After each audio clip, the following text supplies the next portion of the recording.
Et donc, je commencerai par définir la pneumopathie aiguë communautaire. Alors, elle se définit comme... donc, je commencerai par définir la pneumonie ou la pneumopathie aiguë. Et donc, la pneumopathie aiguë se définit comme une infection aiguë, non suppurée, du parenchyme pulmonaire. Elle est dite communautaire lorsqu'elle est acquise en dehors des structures de soins, ou bien quand elle se déclare moins de 48 heures après l'admission à l'hôpital. Alors, donc, si telle est la définition de la pneumopathie aiguë communautaire, que j'appellerai dorénavant PAC, eh bien, il n'y a pas de consensus quant à la définition de la PAC sévère. Et donc, on admet qu'une PAC est sévère quand elle nécessite l'hospitalisation, soit aux soins intensifs ou en réanimation. N'empêche que c'est une infection qui est très grave, potentiellement, très fréquente, potentiellement grave et mortelle. Elle serait la première cause de mortalité par maladie infectieuse et la quatrième cause de mortalité dans le monde, toutes causes confondues. Son incidence varie en fonction des régions et donc en Europe, son incidence peut aller jusqu'à 11 pour 100 000 habitants et par an. Et parmi donc les PAC diagnostiqués, 10% sont hospitalisés, dans 10-15% en réanimation. Et donc le taux de mortalité peut atteindre 18% parmi donc les PAC hospitalisés. Aux États-Unis, eh bien, chaque année, c'est 4 millions de PAC qui sont diagnostiqués, dont 600 000 sont hospitalisés et dont 15% vont décéder. Donc la prise en charge donc, des PAC, c'est une pathologie qui est très coûteuse et les dépenses se chiffrent à 10 milliards d'euros en Europe et 10 milliards de dollars aux États-Unis. Alors comment prédire la sévérité d'une PAC? Eh bien, répondre à cette question revient à se poser la question sur quels patients admettre aux soins intensifs et en réanimation. Si dans certains cas, le patient présente d'emblée des signes de sévérité, eh bien, cela ne pose pas de problème, mais il y a des situations plus complexes où il faut prédire le risque d'évolution d'une pneumonie vers une forme plus sévère. Et habituellement, cette aggravation survient dans les 72 heures qui suivent l'admission.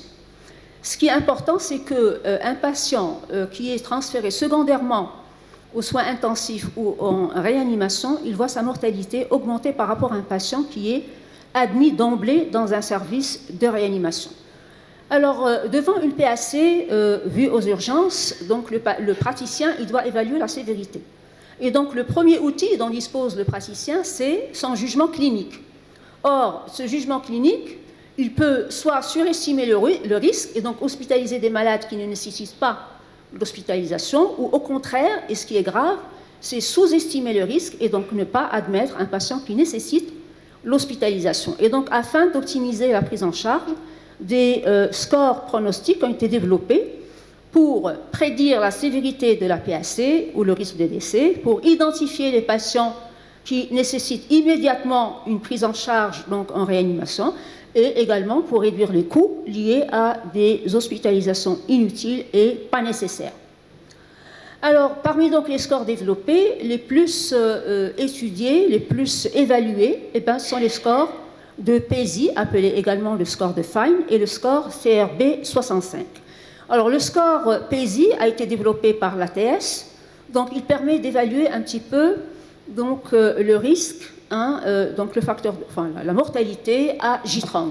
Donc, ce score, eh bien, il comprend 19 variables, et donc le calcul du score se fait en fait en 2 temps.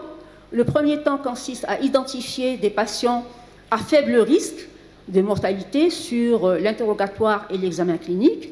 Il s'agit donc de patients jeunes, de moins de 50 ans, qui n'ont pas de comorbidité, qui n'ont pas de signes cliniques évidents de sévérité, et donc ces patients sont classés dans le groupe 1. Alors, si le patient est âgé au-delà de 50 ans, eh bien, il se retrouve automatiquement dans une classe à risque intermédiaire ou élevé. Donc, vous voyez que le score de PESI, il donne beaucoup plus d'importance à l'âge et aux comorbidités.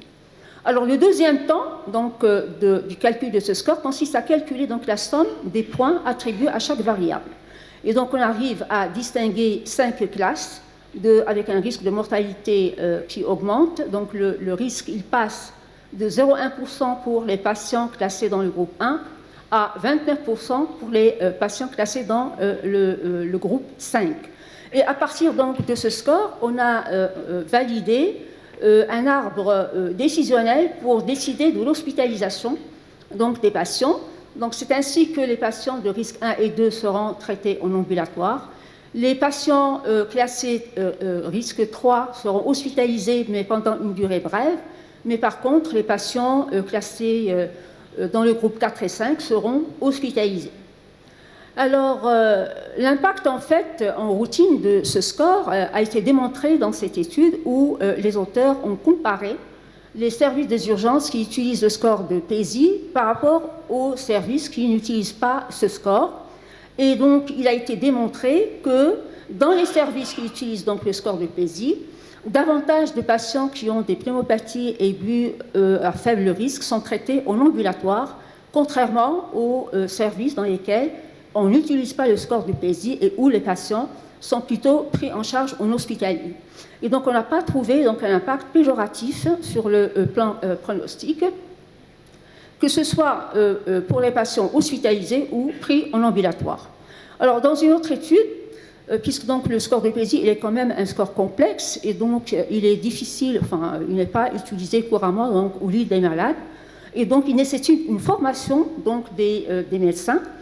Alors, dans cette étude, les médecins de 32 services d'urgence aux États-Unis ont bénéficié d'une formation à 3 niveaux d'intensité différentes. Il y a donc des praticiens qui ont suivi une formation intense, d'autres une formation moyenne et d'autres praticiens ont été faiblement formés. Donc, il a été démontré que dans les services où les praticiens ont bénéficié d'une formation d'intensité forte à moyenne, eh bien, davantage de patients ont été pris en charge en ambulatoire, alors que les praticiens, enfin, dans les services où les praticiens ont été moins formés, eh bien, les PAC à faible risque étaient plutôt hospitalisés. Et là aussi, on n'a trouvé aucune différence en termes de complications ou de mortalité, que les patients soient pris en charge en ambulatoire ou hospitalisés. Alors, le deuxième score qui a été développé, c'est le score CURB 65. Donc, c'est un score qui est plus facile que le score donc, PESI. Il comporte 5 variables qui sont faciles à recueillir au lit du malade. Et donc, chaque variable lui est attribuée un point. Et les auteurs ont davantage simplifié le score en éliminant donc l'urée, qui n'est pas toujours disponible en ambulatoire. Et donc, il est recommandé d'utiliser le score CRB 65 modifié en ambulatoire et le score CRB 65 en hospitalier. Et donc, on arrive à distinguer 3 groupes de patients, les patients à faible risque, à risque intermédiaire et à risque élevé. Et donc, un patient dont le score CRB 65 est supérieur à 1, il doit être hospitalisé. De même que les patients qui ont un score au-delà de 2 points pour le CURB 65 également doivent bénéficier d'une hospitalisation. Alors, l'inconvénient majeur du score CRB, c'est qu'il ne tient pas compte des comorbidités.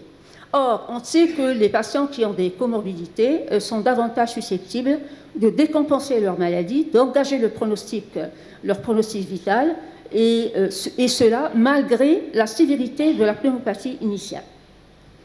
Alors, si on compare les deux scores, score PESI et le score CURB 65, eh bien, il s'avère que le score PESI, il attribue un poids très important à l'âge et aux comorbidités, si bien que les sujets âgés ou porteurs de comorbidités vont se retrouver rapidement dans les groupes à risque intermédiaire ou élevé de mortalité, et ce qui fait que dans le groupe à risque faible ne resteront que les patients jeunes et sans comorbidité. D'autre part, un patient jeune, hypotendu, qui est polypnéique, sera plus facilement identifié par le score CURB 65 comme à risque de mortalité élevé que le score PESI, du fait de l'âge jeune et de l'absence des comorbidités. Enfin, le PESI, il semble mieux identifier les patients à risque faible de mortalité et le CURB 65, les patients plus graves. De toutes les manières, donc, le score, que ce soit le score PESI ou le CURB 65, ils ne sont pas adaptés pour prédire le risque d'hospitalisation en réanimation, raison pour laquelle d'autres scores ont été développés, notamment ce score qui a été conjointement développé par l'ATS et par la Société américaine des maladies infectieuses. Donc c'est un score qui permet de prédire le risque d'hospitalisation en réanimation. Donc il comporte 2 facteurs ou 2 critères majeurs et 9 critères mineurs. Et donc un patient, il a une pneumopathie aiguë communautaire sévère et doit bénéficier d'une hospitalisation en réanimation s'il présente un critère majeur ou 3 critères mineurs. En fin de compte, donc, les critères majeurs que sont la nécessité d'une ventilation mécanique ou bien la présence d'un choc septique sont en parfaite adéquation avec la sévérité de la pneumopathie. Mais qu'en est-il des critères mineurs?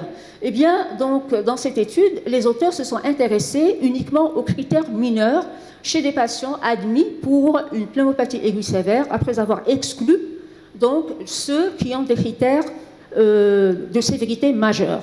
Et donc il ressort de cette étude que les critères mineurs semblent suffisants pour prédire l'admission en réanimation.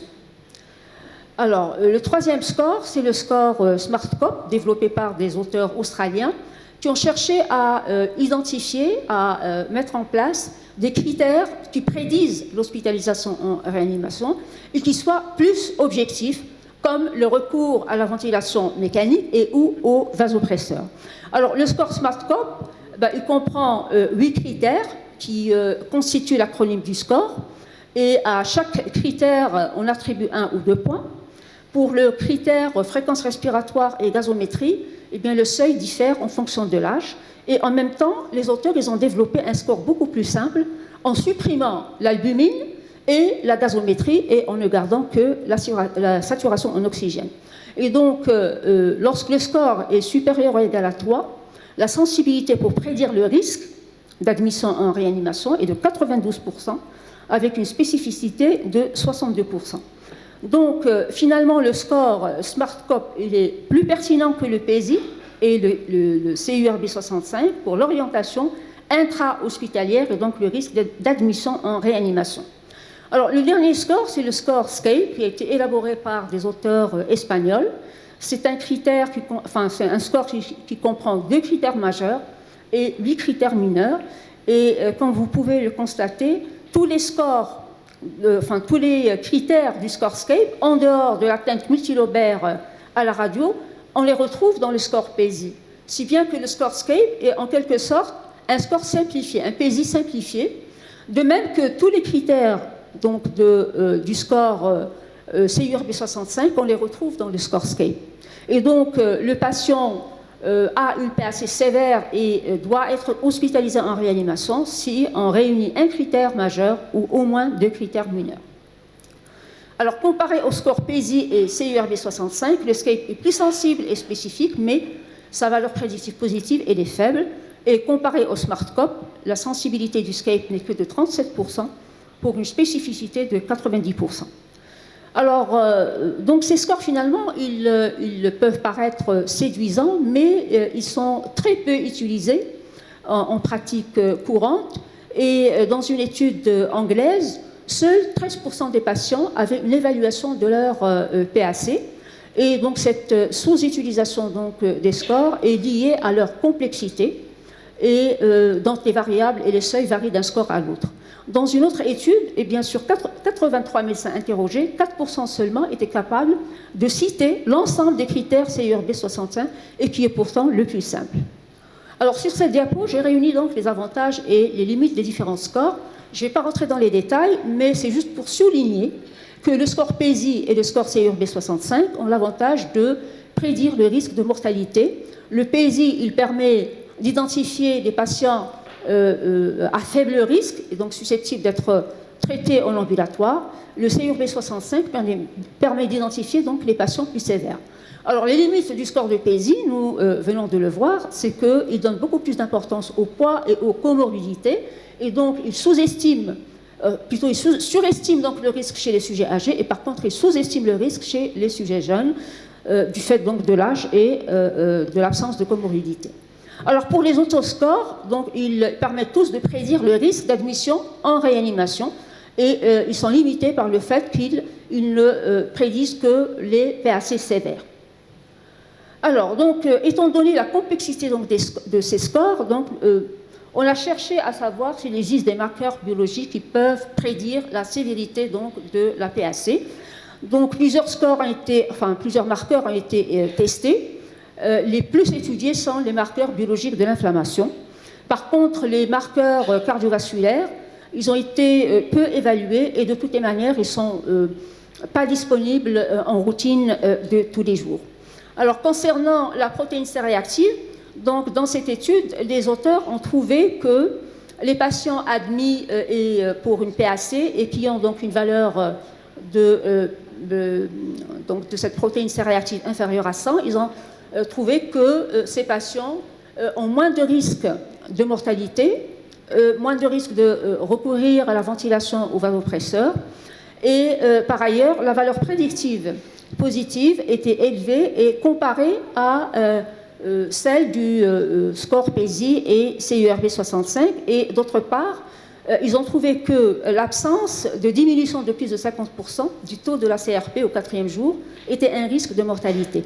Sauf que ces résultats n'ont pas été corroborés par d'autres études et donc du fait de la discordance des études disponibles, donc les sociétés savantes ne recommandent pas donc, ce marqueur comme donc, un critère pour prédire donc, la sévérité d'une PAC. Alors, qu'en est-il de la procalcitonine? Eh bien, des études ont rapporté que le taux de procalcitonine pourrait prédire la sévérité donc, de la PAC. Dans cette étude, eh bien, les auteurs ont comparé les taux de la procalcitonine avec d'autres marqueurs biologiques comme la CRP, les leucocytes, et avec également le score de CRB65. Alors, il s'avère qu'il existe une corrélation entre la sévérité de la PAC et les taux de procalcitonine, résultats superposables à ceux obtenus avec le score CRB65, mais en fait, là aussi, donc, ces résultats n'ont pas été retrouvés par d'autres études et donc il n'est pas recommandé d'utiliser donc ce score non plus pour évaluer la sévérité d'une pneumopathie aiguë sévère. Alors, j'arrive donc au traitement. Eh bien, le traitement d'une PAC sévère en réanimation implique bien entendu la prise en charge des différentes défaillances d'organes, les prélèvements microbiologiques qui ne doivent en aucun cas retarder l'antibiothérapie, qui ne peut être que probabiliste, donc instauré en urgence, et bien sûr on opte pour une association d'antibiotiques, donc à large spectre, pour couvrir aussi bien les coccidrums positifs que les germes intracellulaires. Dans tous les cas, bien entendu, l'antibiothérapie doit être réévaluée au plus tard au 72e jour. Donc la répartition générale des micro-organismes est dominée par le pneumocoque dans toutes les études épidémiologiques et quel que soit le lieu de prise en charge. Donc le pneumocoque est le germe le plus incriminé dans les pneumopathies aiguës.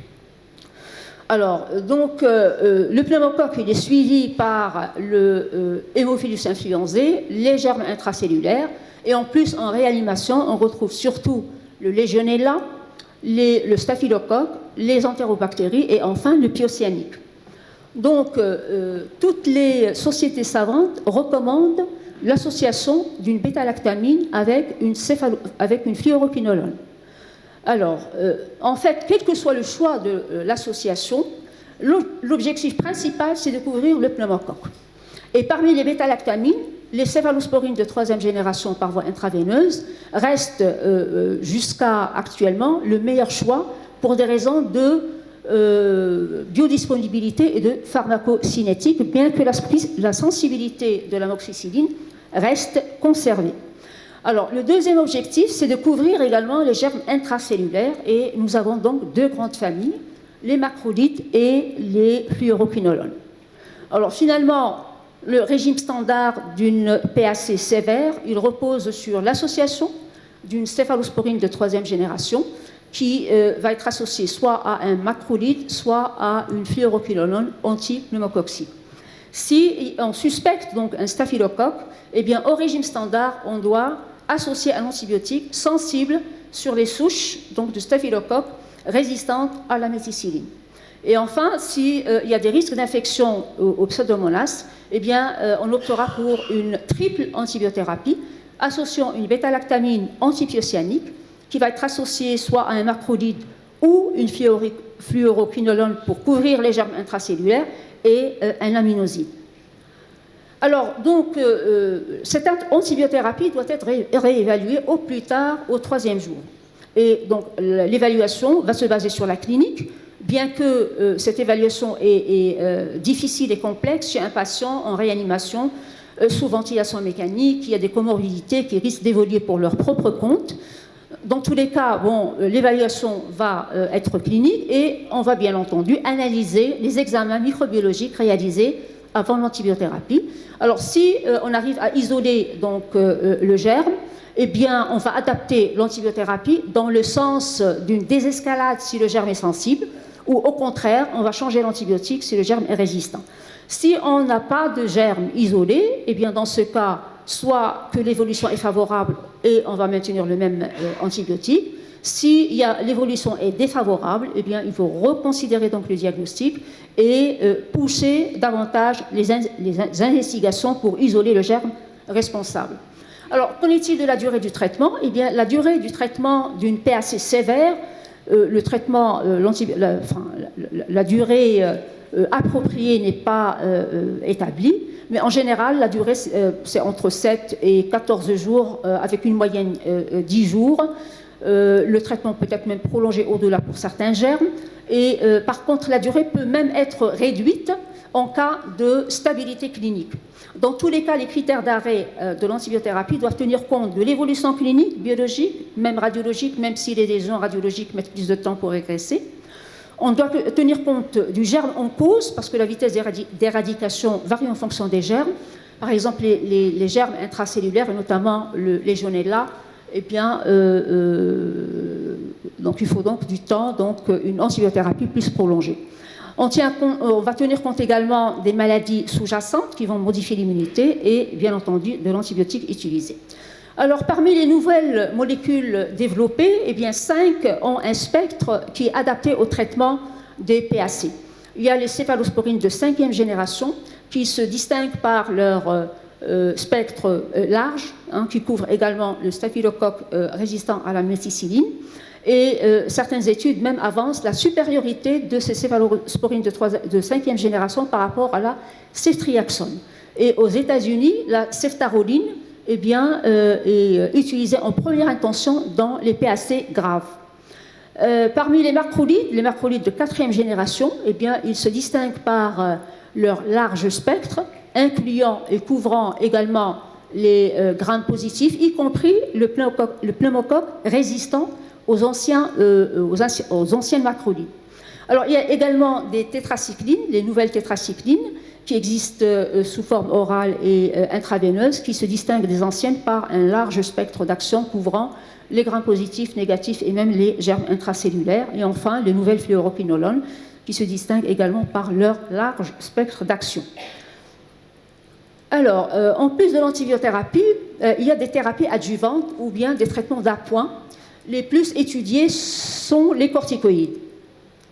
Et selon une étude récente publiée en 2023 par le New England Journal of Medicine, eh bien, les auteurs ont étudié donc, ont colligé plus de 700 adultes avec PAC sévère admis en réanimation, et donc les patients ont été randomisés pour recevoir l'hydrocortisone ou un placebo. Alors, le critère de jugement principal était le décès à 28 jours, et donc les résultats ont démontré que les patients qui ont reçu l'hydrocortisone, eh bien, chez ces patients, le risque de mortalité a été réduit de 50%.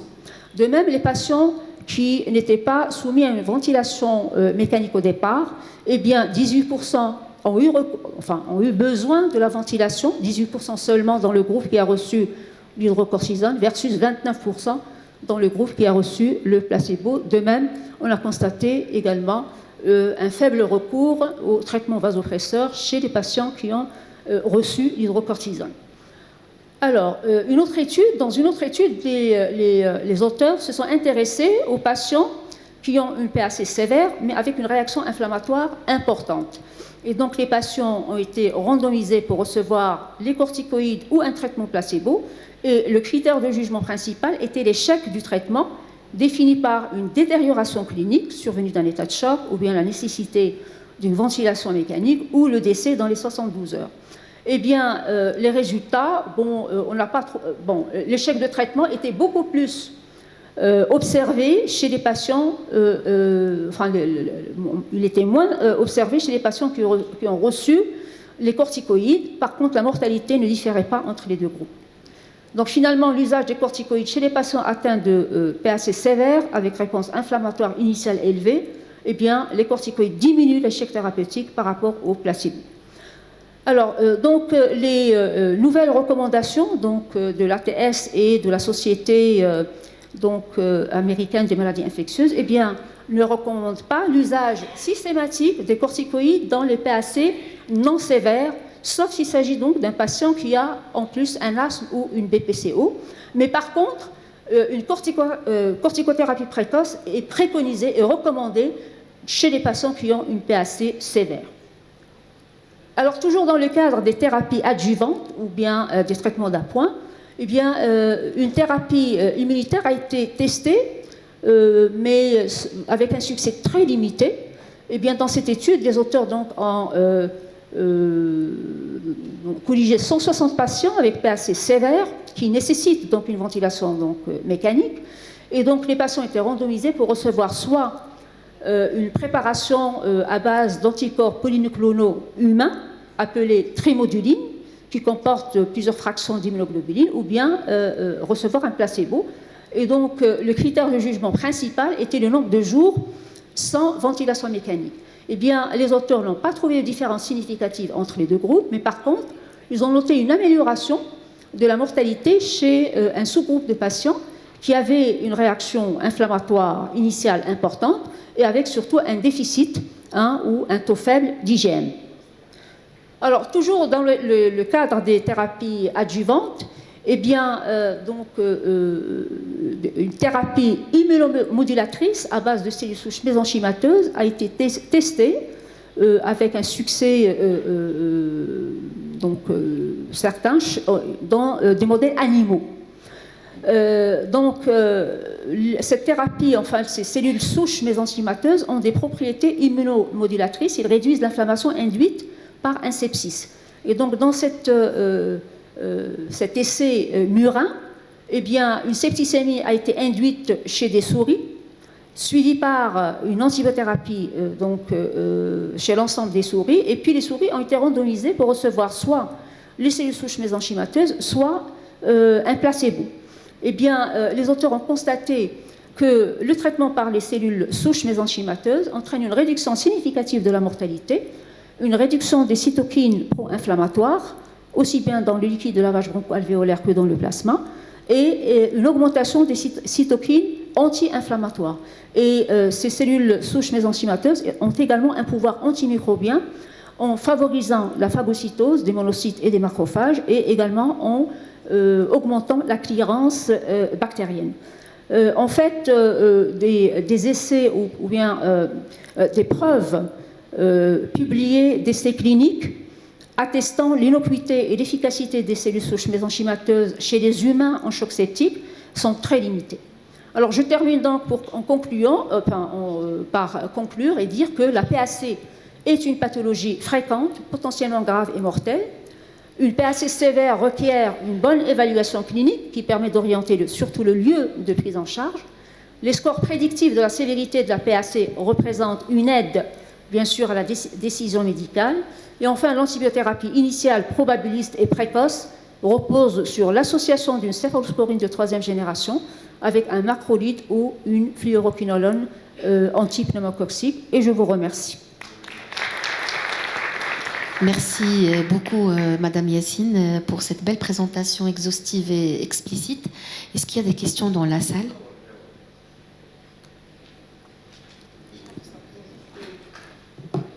Professeur Ben Khaïdar.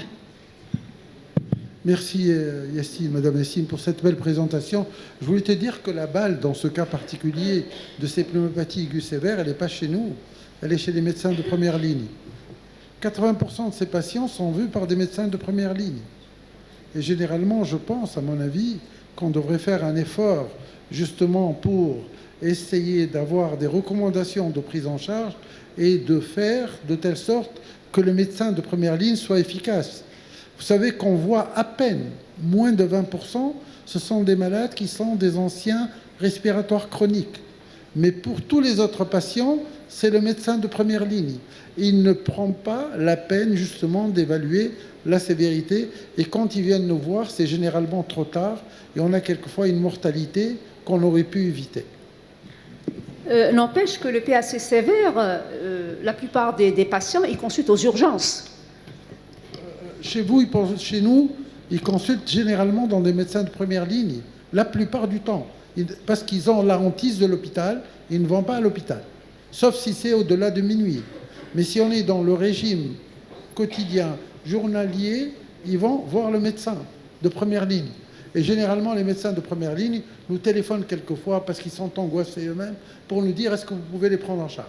Et la plupart du temps, ce qui est encore plus grave, c'est qu'ils ne viennent pas avec une radio en main. Il faut faire le diagnostic. Et c'est ça le problème. Eux, ils ne font pas des diagnostics, d'autant plus que c'est concordant la plupart du temps en hiver, qu'on confond ça avec une grippe banale, qui a des symptômes infectieux, qui ne regardent pas le côté neuropsychique, qui ne regardent pas le côté respiratoire, qui ne regardent pas le côté cardiaque, qui sont justement ce qu'on appelle les symptômes alarmants. Ils ne les regardent pas suffisamment, et généralement, c'est des malades, après, soit ils tombent chez nous avec un tableau sévère, soit ils vont, comme tu dis, aux urgences avec un tableau sévère. Bon, actuellement, juste, ça va, on perd du temps, mais qu'est-ce que tu veux, on va le perdre quand même, parce qu'on est chez nous, actuellement, on est en train de faire un référentiel sur les pneumopathies aiguës communautaires avec justement des recommandations des médecins généralistes. Et la Société tunisienne prévoit de faire une formation aux médecins de première ligne dans ce cadre particulier pour éviter justement cet excès de mortalité. Donc, s'il n'y a pas plus de questions, je passe la parole à mon ami Dr Bousta pour présenter la prochaine oratrice. Merci. Une petite question. Si j'ai bien compris, pour simplifier un peu les choses, le score que vous avez cité de sévérité permet quand même d'orienter le malade soit vers la réanimation, vers un service d'hospitalisation. Et cette prise en charge, comme vous l'avez dit dans votre conclusion, il est basé sur un trépied. Le patient, c'est-à-dire le terrain, immunodéprimé ou immunocompétent, le germe, souvent défaillant, mais on doit quand même s'acharner à le trouver soit par un prélèvement protégé ou par la ponction d'une collection, et l'antibiothérapie qui est souvent probabiliste, mais doit être orientée quand même par les résultats des examens, la procalcitonine, par la recherche des germes et surtout par l'évolution. Et les scores sont évolutifs. Qu'est-ce que vous pouvez ajouter à cela, s'il vous plaît? Je n'ai pas compris la question. Je fais un commentaire. Oui. Bon, c'est certain. Donc, le score de sévérité est évolutif. On ne peut pas se baser sur un score définitif dès le début. L'essentiel, c'est d'identifier dès l'admission donc les patients qui ont soit des signes évidents de sévérité, et là, la question ne se pose pas, ou bien les patients qui risquent d'évoluer donc vers des formes graves donc de PAC. Oui, c'est cela. Merci beaucoup. Bien. Merci pour votre exposé très, très, très clair. Merci.